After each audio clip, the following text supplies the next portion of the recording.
Hello and welcome back to Digital Assets Daily, wishing you a great morning, afternoon, or evening, wherever you are in your corner of the world.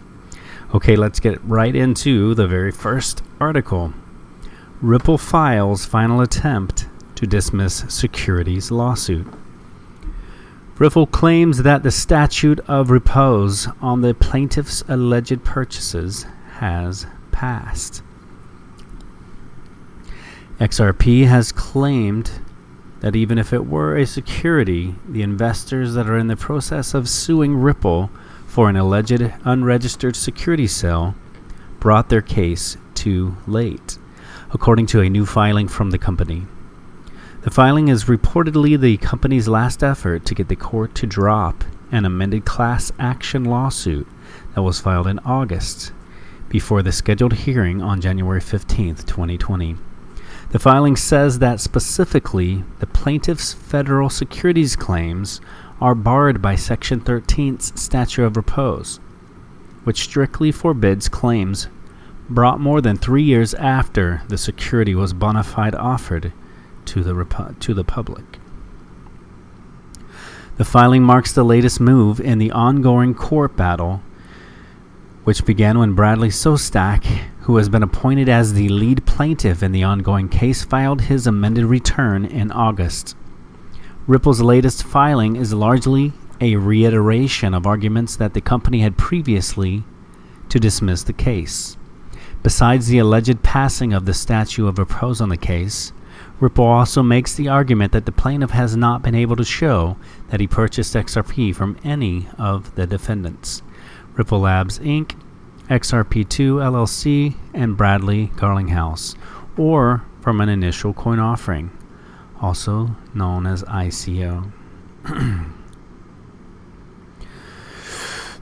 And Rebecca Redig, a partner at Fisher Broyles, told CoinDesk that several years ago, the statute of repose argument, as successfully used by defendants in a number of mortgage-backed securities cases, end quote, even if XRP were a security.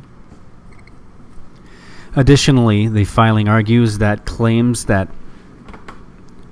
XRP, a security, are in conflict with the plaintiff's claims under California's consumer protection laws. Finally, plaintiff's allegations, which pervasively claim that XRP is a security, defeat plaintiff's state consumer protection law claims, which cannot be predicated on the offer, purchase, and sale of purported securities as a matter of law. The filing also represents Ripple's latest effort to reiterate that XRP, which is currently the third largest cryptocurrency by market cap, should not be legally classified as a security. Plaintiff contends that XRP is a security under the Howey test. XRP is not a security, but that is irrelevant for this motion.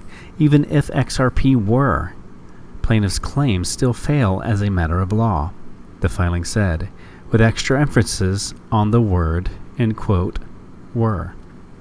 The filing also took aim at the plaintiff's alleged claims that the XRP he purchased in 2018 were somehow different from the XRP tokens that went on the market in 2013.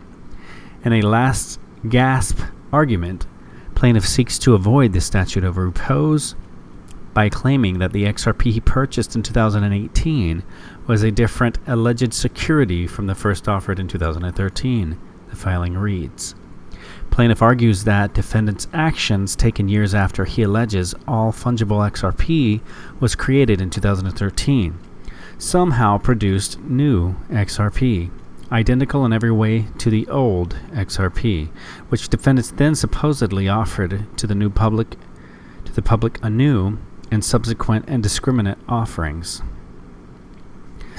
As I scroll past, there is a little chart on the screen. Feel free to check that later, as all content is in the description below. Feel free to click the link and do further research and reading if you choose to. While it's clear how the lawsuit will turn out, the ongoing legal battle isn't the only bit of difficult news that Ripple has had to field recently. According to data from CoinMarketCap, the price of XRP has fallen roughly 37% since the beginning of the year. I'm going into these. I'm pretty confident we have not discussed these in previous videos as they were in my file. Typically I'll remove them once they are. So we're going through these now to make sure they are on our site for further information as we go through this, and you can feel free to research as we pass in time to go back and see how we've grown. Next article is U.S. lawmakers considering to classify stablecoins as securities. Let me zoom in a little bit in case you're watching on your cell phone. It'll be easier to view. U.S. lawmakers have proposed to classify stablecoins as security in the country. Lawmakers Sylvia Garcia and Lance Gooden presented a bill to the House Financial Services Committee to regulate stablecoins. U.S. lawmakers have proposed a bill to regulate stablecoins as securities. The proposed bill could place a greater regulatory burden on stablecoin projects such as Libra. Both the Texas representatives Lance Gooden and Sylvia Garcia had proposed legislation called Managed Stablecoins and Securities Act of 2019 earlier in October of this year. The legislation clarifies the statute to remove ambiguity. As reported by The Hill, lawmaker Sylvia Garcia said that managed stablecoins such as the proposed Libra are clearly securities under existing law. She added that this legislation simply clarifies the statute to remove any ambiguity. Representative Gooden also argued that the U.S. should take the lead role in shaping the legal landscape for cryptos and the digital space at large. The proposed bill will allow the U.S. SEC to have more control on the cryptocurrency industry. Facebook's stablecoin project, Libra, is pegged with multiple fiat currencies, but Facebook has denied that Libra is a security. If the proposed bill becomes the law, the trouble for Libra will increase as the regulations on the cryptocurrency would become more strict. Currently, there is no law specifying whether a cryptocurrency is a security or a property. Earlier, several investors of Ripple had filed a case against the company for allegedly selling unregistered securities. The case is currently in court, as this article connects back to our previous one. And we do know that throughout our research, other nations are actually claiming cryptocurrency and digital assets truly are a property. Next piece of news, we have Finablr and Ally Pay announce global cross-border remittance partnership. The London and Hangzhou, 27th of November 2019. Finablr, a global platform for payments and foreign exchange solutions, and Ally Pay, the world's leading payment and lifestyle platform operated by Ant Financial. And it is so tough to skip on Finablr, Ally Pay, and Ant Financial, as we know they connect to many other people. But to keep focus on tonight's news articles, we're going to keep them as they are and where they lay. Today announced a global partnership for cross-border remittance to bring more convenient and inclusive services to consumers around the world. Ally Pay users will benefit from seamless access for remittances through Finablr's omni-channel network, spanning physical and digital touchpoints across 170 countries through its trusted global brands Express Money, TravelX, Unimoni, and UAE Exchange. Pardon me. With this, Finablr becomes one of the first cross-border remittance partners for Ally Pay, which serves more than 1.2 billion people globally together with its local e-wallet partners. The first phase of the partnership has been completed with the successful integration of the Finablr platform with Ant Financial's remittance system, facilitating seamless remittances through Finablr's global network. The partnership is exploring the extension of the remittance service to and Financial's ecosystem remittance network, including Alipay's global e-wallet partners. Promoth Mangat, the group CEO of Finablr, said, "We are delighted to welcome Alipay to our growing portfolio of partners. Together we seek to empower the financial aspirations of billions of consumers with enhanced access and convenience for their cross-border payments needs. We will continue to build our complementary capabilities and look forward to collaborating with Alipay on additional opportunities." The partnership leverages Finablr's technology, omni-channel capabilities, and global network reach, and Alipay's dedication to harnessing the power of digital and mobile technology to make financial services more inclusive and affordable, especially for underserved and underbanked individuals worldwide.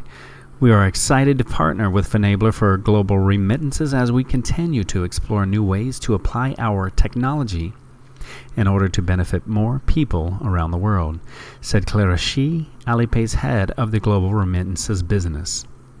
For example, using blockchain technology developed by Alipay, we have helped launch a blockchain remittance service between our e-wallet partners Alipay HK and Gcash, providing round-the-clock real-time transfers between Hong Kong and the Philippines. Finablr and Alipay will also explore other areas of collaboration and technology innovation, including digital gifting and driving efficiencies through the Ant blockchain information system. On the next article, we have payment platform MoneyNet wins award for most connections on the Ripple network. Global payment platform MoneyNet has won Ripple's Best Connector Award for outstanding business growth over the past year. In an email to Crypto Slate, the company said the award will help strengthen its foothold as a leader in cross-border payments and grow its user base around the world. While not the most marketed event in crypto, Ripple's annual Swell Conference brings together some of the most prominent names in the financial and payment sector. This year's conference, hosted in Singapore, saw major announcements and hosted discussions on trends and real-world issues in the industry. One of the traditions of the event is an awards ceremony in which Ripple acknowledges the efforts and contributions made by its partners and collaborators.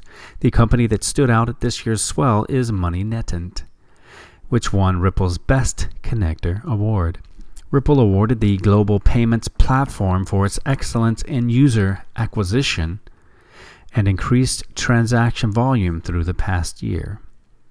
Ripple's account manager, Luke Kudahar, said, "During 2019, they have onboarded more than 10 partners, and many financial institutions from all over the world offer their customers a frictionless and effective solution for EUR SEPA clearing."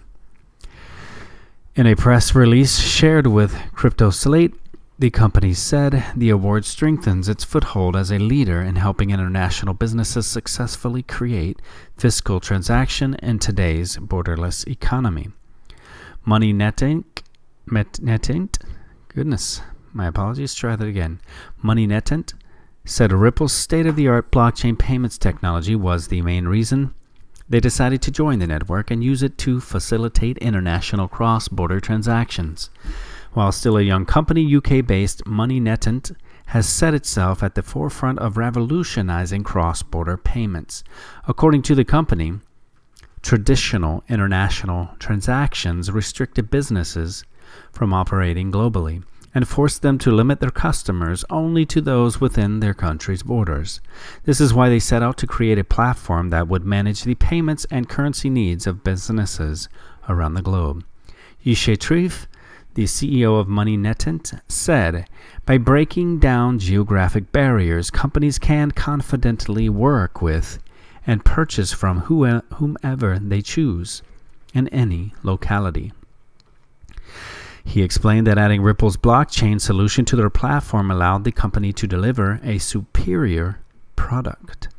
With a trusted and proven platform, businesses can operate and flourish globally, he said. The company currently processes thousands of cross-border transactions per month in Europe, the Americas, Asia, and Brazil, and has partnered with companies such as Onfido and PXP Financial earlier this year. However, having an open borderless payments platform comes with its cost. MoneyNet has been the subject of an investigation by authorities in Poland and the EU.